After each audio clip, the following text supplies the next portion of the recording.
നമസ്കാരം. എന്താണ് റിക്കർഷൻ? ഒരു ഫംഗ്ഷൻ അതേ ഫംഗ്ഷനെ തന്നെ വിളിക്കുകയാണെങ്കിൽ അതിനെയാണ് റിക്കർഷൻ എന്ന് പറയുന്നത്. പൈത്തൺ മാത്രമല്ല, C++, ജാവ അങ്ങനെ ഒരുപാട് പ്രോഗ്രാമിംഗ് ലാംഗ്വേജുകൾ സപ്പോർട്ട് ചെയ്യുന്ന ഒരു കൺസെപ്റ്റാണ് റിക്കർഷൻ. അപ്പോൾ എന്താണ് റിക്കർഷൻ? ഒരു ഫംഗ്ഷൻ അതേ ഫംഗ്ഷനെ തന്നെ വിളിക്കുകയാണെങ്കിൽ അതിനെയാണ് റിക്കർഷൻ എന്ന് പറയുക. റിക്കർഷൻ എന്ന് പറയുന്നത് ഇത്തിരി കോംപ്ലക്സ് ആയിട്ടുള്ള ഒരു ടോപ്പിക്കാണ്. പക്ഷേ ഒരിക്കൽ മനസ്സിലാക്കി കഴിഞ്ഞാൽ വളരെ ഈസിയും വളരെ ഇൻട്രസ്റ്റിംഗുമായിട്ടുള്ള ഒരു പ്രോഗ്രാമിംഗ് കൺസെപ്റ്റാണ് റിക്കർഷൻ. ഇവിടെ 1 മുതൽ 5 വരെ പ്രിന്റ് ചെയ്യാനുള്ള വളരെ സിമ്പിളായിട്ടുള്ള ഒരു പ്രോഗ്രാം ഞാൻ റിക്കർഷൻ യൂസ് ചെയ്ത് എഴുതിയിരിക്കുന്നത് നിങ്ങൾക്ക് സ്ക്രീനിൽ കാണാം. ഇതിലെവിടെയാണ് റിക്കർഷൻ? നമ്മുടെ ഫംഗ്ഷൻ്റെ പേര് പ്രിന്റ് നമ്പേഴ്സ് എന്നാണ്. അത് ഇവിടെ സ്റ്റാർട്ട് ചെയ്ത് ഇവിടെ എൻഡ് ചെയ്യുന്നു. ഈ കോഡിൽ നിങ്ങൾക്ക് കാണാം പ്രിന്റ് നമ്പേഴ്സ് എന്ന് പറയുന്ന ഫംഗ്ഷനെ ആ ഫംഗ്ഷനകത്ത് നിന്ന് തന്നെ വീണ്ടും വിളിച്ചിരിക്കുന്നു. അതിനെയാണ് റിക്കർഷൻ എന്ന് പറയുന്നത്.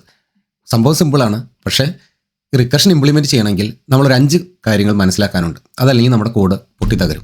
എന്തൊക്കെയാണ്? 1, റിക്കർസീവായിട്ട് ഫംഗ്ഷനെ വിളിക്കുന്നത് എങ്ങനെയാണോ എന്നുള്ള കാര്യം. പ്രിന്റ് നമ്പേഴ്സ് എന്ന് പറയുന്ന ഫംഗ്ഷനിൽ അതേ ഫംഗ്ഷനെ തന്നെ വിളിക്കുന്നു. 2, റിക്കർസീവായിട്ട് കോൾ ചെയ്യുന്നതിന് മുൻപുള്ള കോഡ്, മുമ്പ് എക്സിക്യൂട്ട് ചെയ്യേണ്ട കോഡ്.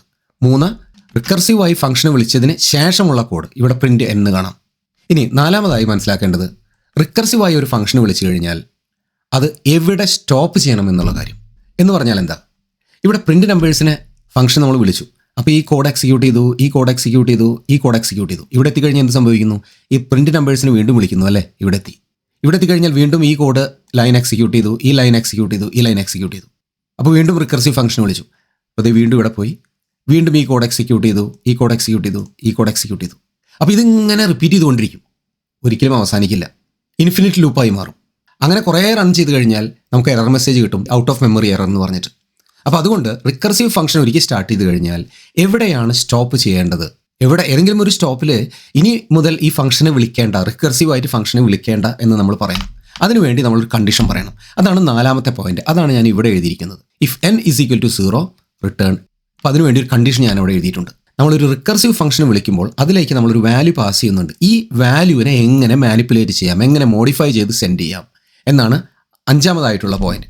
എന്ന് പറഞ്ഞാൽ ഇവിടെ നമുക്ക് n വെച്ച് സ്റ്റാർട്ട് ചെയ്ത് ഓരോ പ്രാവശ്യം റിക്കർസീവ് ഫംഗ്ഷനെ വിളിക്കുമ്പോൾ നമ്മൾ n-ൻ്റെ വാല്യൂ -1 എന്ന് പറഞ്ഞിട്ട് സെൻഡ് ചെയ്യാം.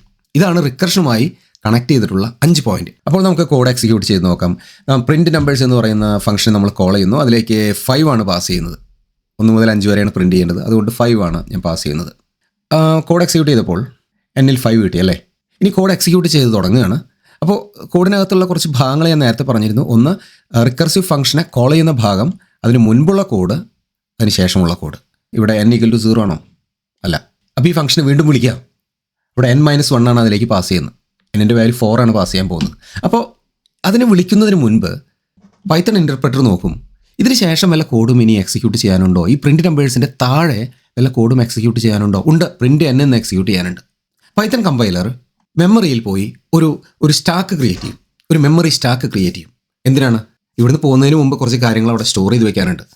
ഇവിടുന്ന് വിളിക്കുന്ന സമയത്ത് n-ൻ്റെ വാല്യൂ എന്തായിരുന്നു എന്ന് അവിടെ സ്റ്റോർ ചെയ്യും. n-ൻ്റെ വാല്യൂ എന്താ? ഇപ്പോൾ 5 അല്ലേ? യെസ്, n-ൻ്റെ വാല്യൂ 5 ആണ്. ഇനി നോക്കും, ഇതിന് ശേഷം വല്ല കോഡ് എക്സിക്യൂട്ട് ചെയ്യാനുണ്ടോ? ഉണ്ട്, എക്സിക്യൂട്ട് ചെയ്യാനുണ്ട്, പ്രിന്റ് n. അപ്പോൾ ഇങ്ങോട്ടുള്ളൊരു പോയിന്റർ, എവിടെ നിന്ന് മുതലാണ് കോഡ് ഇനി എക്സിക്യൂട്ട് ചെയ്യാനുള്ള ആ പോയിന്ററും അവിടെ മെമ്മറിയിൽ ഒരു സ്റ്റാക്കിൽ ഒരു എൻട്രി ആയി സ്റ്റോർ ചെയ്ത് വെക്കും. ഓക്കെ, എന്നിട്ട് വീണ്ടും ഈ ഫംഗ്ഷനെ വിളിക്കും. n-ൻ്റെ വാല്യൂ 4 ആയി. ഓക്കെ, n = 0 ആണോ? അല്ല. പ്രിന്റ് നമ്പേഴ്സിനെ വീണ്ടും വിളിക്കുക. പൈത്തൺ ഇൻ്റർപ്രറ്റർ വീണ്ടും നോക്കി, ഓക്കെ, ഞാൻ പ്രിന്റ് നമ്പേഴ്സിനെ വീണ്ടും വിളിക്കാൻ പോവാണ്. അപ്പോൾ മെമ്മറി സ്റ്റാക്കിനകത്ത് പുതിയൊരു എൻട്രി ആഡ് ചെയ്ത് വയ്ക്കും. എന്നിട്ട് അതിനകത്ത് n-ൻ്റെ വാല്യൂ, ഇപ്പോഴത്തെ വാല്യൂ എന്താണെന്നുള്ളത് സ്റ്റോർ ചെയ്ത് വയ്ക്കും. n-ൻ്റെ വാല്യൂ 4 ആണ്. ഇനി ഇതിന് ശേഷം വല്ല കോഡ് എക്സിക്യൂട്ട് ചെയ്യാനുണ്ടോ? യെസ്, ഇവിടെ നിന്നും എക്സിക്യൂട്ട് ചെയ്യാനുണ്ട്, പ്രിന്റ് n എന്ന് പ്രിന്റ് ചെയ്യാനുണ്ട്. അപ്പോൾ ആ പോയിന്ററും അവിടെ സ്റ്റോർ ചെയ്ത് വയ്ക്കും. എന്നിട്ട് വീണ്ടും ഫംഗ്ഷനെ കോൾ ചെയ്തു. അപ്പോൾ n-ൻ്റെ വാല്യൂ 3 ആയി. വീണ്ടും ഇതേ പ്രോസസ്സ് റിപ്പീറ്റ് ചെയ്യുക. വീണ്ടും ഈ പ്രിന്റ് n നമ്പേഴ്സിനെ കോൾ ചെയ്യുക. അപ്പോൾ ഈ വിളിക്കുന്നതിന് മുമ്പ് സ്റ്റാക്കിലേക്ക് ഒരു 3ാമതൊരു എൻട്രി കൂടി ആഡ് ചെയ്യും. അതിലെ ഇപ്പോൾ ഈ വിളിക്കുന്ന സമയത്ത് n-ൻ്റെ വാല്യൂ 3 ആണ്, അതവിടെ സ്റ്റോർ ചെയ്തു. ഇനി എക്സിക്യൂട്ട് ചെയ്യാൻ ബാക്കിയുള്ള കോഡ് ഇവിടെ നിന്നാണ് സ്റ്റാർട്ട് ചെയ്യുന്നത്. അതുകൊണ്ട് ആ പോയിന്റർ അവിടെ സ്റ്റോർ ചെയ്തു. വീണ്ടും വിളിച്ചു. അത് വീണ്ടും റിപ്പീറ്റ് ചെയ്യുന്നു. വീണ്ടും പ്രിന്റ് നമ്പേഴ്സിനെ കോൾ ചെയ്യാൻ പോകും. അപ്പോൾ കോൾ ചെയ്യുന്നതിന് മുമ്പ് സ്റ്റാക്കിൽ പുതിയൊരു എൻട്രി കൂടെ ആഡ് ചെയ്തു. അതിലേക്ക് n-ൻ്റെ വാല്യൂ 2 സ്റ്റോർ ചെയ്തു. ഇവിടെ നിന്ന് എക്സിക്യൂട്ട് ചെയ്യാനുള്ള കോഡിൻ്റെ പോയിന്റർ സ്റ്റോർ ചെയ്തു. ഓക്കെ, വീണ്ടും n-ൻ്റെ വാല്യൂ 1 ആയി. ഇത് വീണ്ടും ഒരു പ്രാവശ്യം കൂടെ റിപ്പീറ്റ് ചെയ്യുക. വീണ്ടും സ്റ്റാക്കിലേക്ക് ഒരു വാല്യൂ ആഡ് ചെയ്തു. ഇപ്പോൾ എത്ര പ്രാവശ്യം ഈ ഫംഗ്ഷനെ റിക്കർസീവായിട്ട് വിളിച്ചു? 5 പ്രാവശ്യം വിളിച്ചു. ഈ ഓരോ പ്രാവശ്യം വിളിക്കുമ്പോഴും n-ൻ്റെ വാല്യൂ എന്തായിരുന്നു, അതുപോലെ തിരിച്ചു പോയി കഴിഞ്ഞാൽ എന്താണ്, എവിടെ മുതലാണ് എക്സിക്യൂട്ട് ചെയ്യേണ്ടത്, ഈ ഇൻഫർമേഷൻ മെമ്മറി സ്റ്റാക്കിൽ ഇങ്ങനെ സ്റ്റോർ ചെയ്ത് വെച്ചിരിക്കുക. ഇനി ഇപ്പോൾ എന്നിൻ്റെ വാല്യൂ 0 ആണ്, അല്ല ഈ കണ്ടീഷൻ അപ്പോൾ ട്രൂ ആയി, n ഈക്വൽ ടു 0. അപ്പോൾ എന്ത് സംഭവിക്കും? റിട്ടേൺ. അങ്ങനെ നമ്മൾ കറങ്ങി റിക്കർസീവ് ഫംഗ്ഷൻ്റെ അവസാനത്തെ ഇറ്ററേഷനിലെത്തി. അവിടെ എത്തിയപ്പോൾ പറയുകയാണ് കണ്ടീഷൻ ട്രൂ ആയി. അന്ന് ഞാൻ നേരത്തെ പറഞ്ഞില്ലേ, എവിടെ വെച്ച് ഈ ഫംഗ്ഷനെ റിക്കർസീവായി വിളിക്കുന്നത് സ്റ്റോപ്പ് ചെയ്യണം എന്ന് നമ്മൾ പറയേണ്ട കണ്ടീഷൻ കൊടുക്കണമെന്ന് നേരത്തെ പറഞ്ഞില്ലേ, ആ കണ്ടീഷൻ ഇപ്പോൾ സാറ്റിസ്ഫൈ ആയി. n ഈക്വൽ ടു 0, എന്നിൻ്റെ വാല്യൂ 0 ആയി കഴിഞ്ഞാൽ അവിടെ സ്റ്റോപ്പ് ചെയ്തോളൂ. എന്നിട്ട് തിരിച്ചു പോയിക്കൊള്ളാനാണ് പറയുന്നത്. റിട്ടേൺ എന്ന് പറയാം, ഈ ഫംഗ്ഷനിൽ തിരിച്ചു പോയിക്കൊള്ളാനാണ് പറയുന്നത്. ഈ തിരിച്ചു പോകുന്ന സമയത്ത് പൈത്തൺ ഇൻ്റർപ്രറ്റർ നേരെ പോയി നമ്മുടെ മെമ്മറി സ്റ്റാക്കിനകത്ത് നോക്കും. അതിൽ ഏറ്റവും ടോപ്പിലിരിക്കുന്ന സ്റ്റാക്ക് എൻട്രി ഏതാണെന്ന് നോക്കും. സ്റ്റാക്കിൽ ആ സമയത്ത് എന്നിൻ്റെ വാല്യൂ എന്തായിരുന്നു നോക്കും. ആ സമയത്ത് എന്നിൻ്റെ വാല്യൂ 1 ആയിരുന്നു. അതുപോലെ അതിന് ആ സമയത്ത് ഏത് കോഡായിരുന്നു എക്സിക്യൂട്ട് ചെയ്യാനുണ്ടായിരുന്നത് എന്ന് നോക്കും. ഈ ലൈനായിരുന്നില്ലേ, പ്രിൻ്റ് n എന്ന് പറയുന്ന ലൈനായിരുന്നില്ലേ എക്സിക്യൂട്ട് ചെയ്യാനുണ്ടായിരുന്നത്. അപ്പോൾ അത് പ്രിൻ്റ് ചെയ്യും, 1 എന്ന് പ്രിൻ്റ് ചെയ്തു.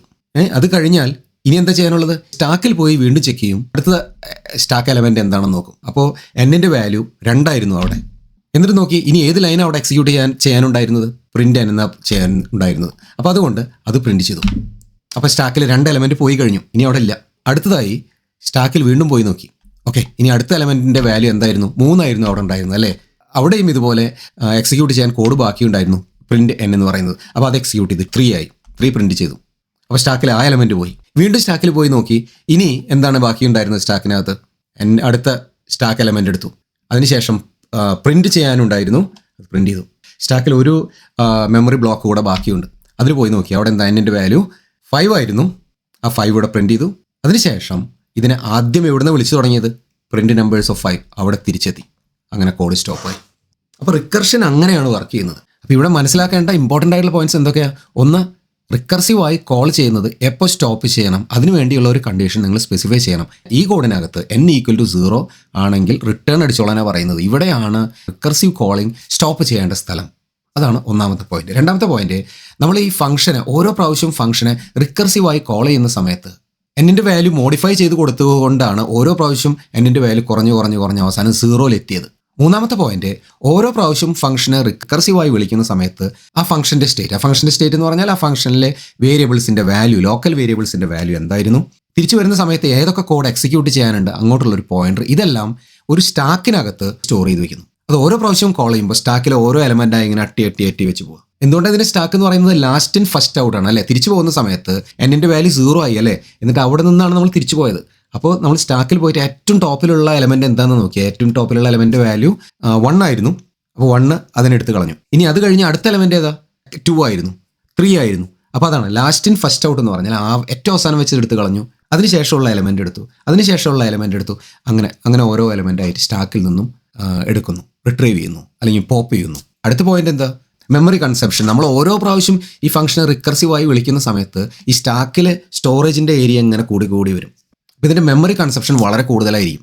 എത്ര പ്രാവശ്യം ഈ ഫംഗ്ഷനെ റിക്കർസീവായി വിളിക്കുന്നു അത്രയും മെമ്മറി ബ്ലോക്സിനെ സ്റ്റാക്കിനകത്ത് ആഡ് ചെയ്തുകൊണ്ടേയിരിക്കും.